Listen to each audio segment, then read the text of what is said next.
So after playing Sonic Racing Crossworlds for about 7 hours, I have a lot of thoughts. Most of them, thankfully, positive. I have a lot of good to say. So I'm gonna go over everything I've experienced in this game, talk about all of the stuff that I liked and did not like, and hopefully, get this fixed because it is a beta. The whole point of it is to get feedback to the developers, and I'm just so happy I got the chance to actually play the game because I do know a lot of people didn't get a PS5 or don't have a PS5, and a lot of people actually didn't get a code. So I'm very lucky that I got the opportunity to play it and review it for you guys. So without further ado, let's go down the list of what I liked, and then we'll go off on what I didn't like. Starting with probably one of my favorite things in the entire game, the car customization. And we have to understand that everything that we have isn't everything. This is just a beta. We're getting a limited amount of items. We're gonna get way more stuff in the final game, but that didn't stop the community from making some insanely creative custom cars. I think it is only a positive when you give the community the ability to create whatever they want. And with all of the 4 different car classes, the acceleration, speed, handling, and power, there's so many different looks that you can make for your car that you will never have an identical car to somebody else unless they're probably just starting off. You can change the color, you can change the body parts, you can change the type of material that the car has, you can add stickers. This reminds me, again, to make another connection to Call of Duty, it reminds me of the emblem editors that we used to get back in the old Call of Duties before they removed them because people decided to get too creative. And I cannot wait to get the rest of the items because we can have so many different looks for the cars. I think this is probably going to be my favorite thing and what's going to make me keep coming back, replaying the game to unlock these different car parts.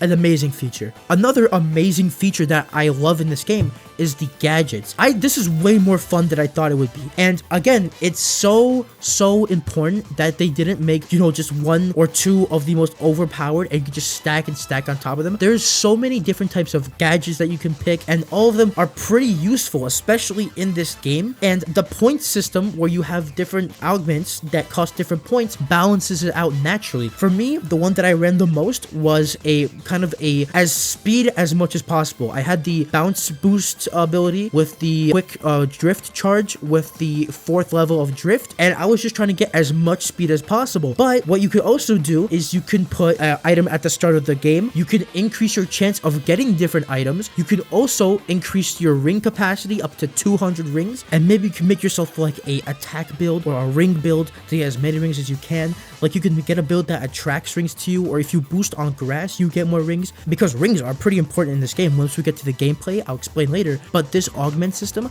allows for multiple viable builds, and that was something that was very hopeful they would do, that they would just not make one build that was the most powerful and then you could just forget about everything else. Everything seems viable, which is pretty good. Now, getting into the actual game itself, there's only one game mode available, which is Ranked. But Ranked is actually such a cool feature in this game. It's not just like a random ranked mode where you just try to get to the top of the leaderboard. You actually earn tickets the more that you rank up, and those tickets are used to buy car parts. You also unlock different augments as you keep ranking up. So there's an actual incentive for you to keep ranking up and not just play casual mode. But ranking up isn't the only way to get tickets. Depending on your placement and depending on like what you do, like if you have the most items in the game, or like if you placed the first, or if you were in first place for the longest, you will get additional tickets based on how well you did in the game. I don't know if that's going to be in casual mode, but if you're playing ranked, that's an extra way to get tickets. And one more reward that you get for just racing. As you race, you just naturally will get stuff unlocked.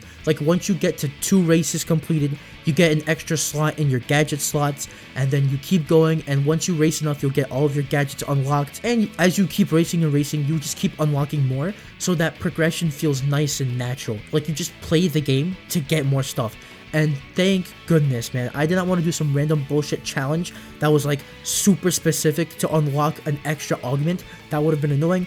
I'm happy that they're just giving you progression for playing the game. Now getting into the gameplay. Now this is where I start to split on to the stuff I like and stuff I don't like, but we're gonna start with the stuff that I like. And there's a lot of things that I like, because holy fucking god, This is so much fun, man. I haven't had this much fun with a racing game probably since the original Mario Kart 8, man. My biggest concern for this game, the level design. Thankfully, for now, all my worries are washed away because the level design in this game is so good. This game's level design is such a stark contrast from Team Sonic Racing, where a lot of the level design was so bland and boring. Here, there is not a second where you're not doing anything. All of the maps are filled with sharp turns and drift corners that you have to do. The matches are so quick that you are constantly replaying and replaying the games, so you'll learn these maps quick. And once you learn them, it becomes so satisfying to get good at them. You get into this flow state where you're just gliding at the right time on the right corner. And then when you're holding that drift for a long time, you get a massive boost of speed. And then you are rewarded for learning the stages and being good at them. That is beautiful. But at the same time, you aren't punished for being bad at the game. I was still having a fun time when I first started out, and I was pretty shit. But that was fine because of the item variety. The change that they made to items in this game was probably the smartest decision that they did, to go for more traditional items like a kart racer, because if I had to put this game into one word, it would be chaotic. The maps are so claustrophobic and there's so many items throwing in and out at the same time that there will not be a second of peace. But I kind of love it. I love that you have to constantly be on your toes. You can never just like turn off your brain and play the game. You have to be engaged constantly. And I think that adds to the fun factor. And when you get that first place, it feels so rewarding, man. You don't understand. But then we start to get into the stuff that I'm not really a fan of. And unfortunately, it does have to do with items, specifically item balance. Because while yes, I do love the chaotic nature of this game, I feel like once you get to lap 3, for some reason, all of the chaoticness and randomness just spikes up and a lot of the races turn into RNG fests. And I don't know if it's because the rarity of items increases on the 3rd lap, but the item drop rarity for people further back in the race has to be lowered. Like, I was in like 8th place or 9th place, and I saw 4 people get a fucking monster truck. That should not be the standard. You should be getting those overpowered weapons when you're maybe in 11th or 12th place, maybe even 10th, not when you're in 8th, 7th, or 6th place, okay? That is too far ahead for you to be getting those overpowered items. Maybe you get a rocket punch, maybe you get a boost wisp. I understand that. But if you're getting a monster truck and a drill wisp when you're in 6th place on lap 3, that completely punishes the person in 1st place for no reason, because they're getting the lower rarity items, and the people that are not even behind them that far, like in 6th and 7th place, are getting these overpowered weapons, and they can just catch up in like no time at all, and it completely ruins the flow of the game. So even if it's just in ranked mode, I would really appreciate if they toned down the drop rates for all of these overpowered items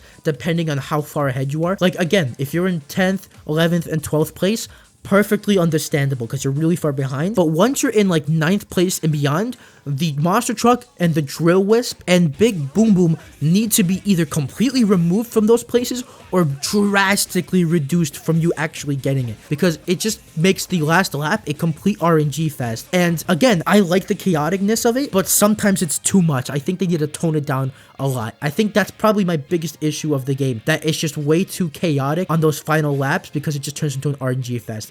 So that would be my number one biggest complaint. But besides that, I have almost no issues with the game. I love the level design. I love the gameplay. I think that the game rewards you for being good when you are good, and it also doesn't punish you too severely if you're not. This is what I'm talking about when you have a game that is fun when you're both good and bad at the game. This is exactly what I want in a competitive game, or even a quote-unquote difficult game. And the crossworld mechanic is so fun, man. I think just the scenery change alone makes for a really, really great switch of pace in the middle of the race. And those frenzy times are so fun. Like when you get the insta drift boost mechanic and the multiple boost rings, those are really fun. I hope they add more of those because those are really fun to add to the race. And I can't wait to see the full track list.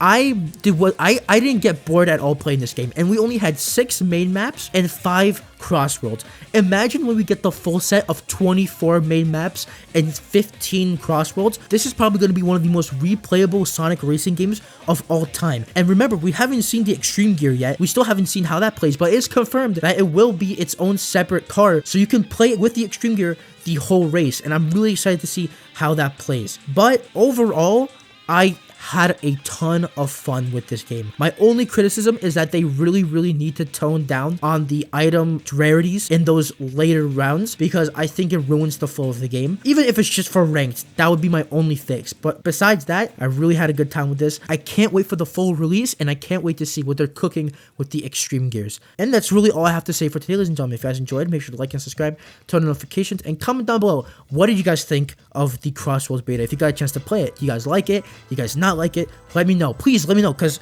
the whole point of the beta is to get the feedback for the developers so they know what to fix. So please let them know. Don't be shy.